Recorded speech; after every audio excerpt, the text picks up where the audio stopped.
Hey guys, and welcome back to the channel 1-2-Step. In this tutorial, we're gonna look at how to change the stream title from OBS. Now let us begin. Well, as you can see, I have already installed the application. In case you have not, do it right now. Now let's simply look at how to change the title.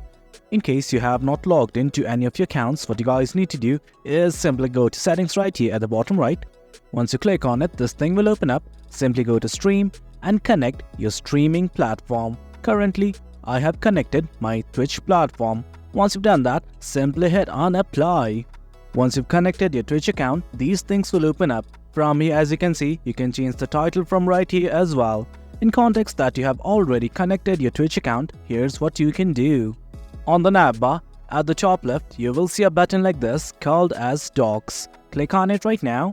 And once you do, as you can see, there are multiple options like scenes, sources and everything. Simply scroll down till you see something called as stream information. Click on it, and from here what you guys can do is simply edit your title. Here is a text box just below title. Edit it, and denote that you can also add go live notifications. Simply scroll down. You can edit any of the things you want. Once it's okay, simply hit on done. And guys, that is it. That's how we change your stream title using OBS. If you guys found this video informative, and for more content like this, do remember to hit like, share and subscribe. Your support fuels us. Until next time, thank you.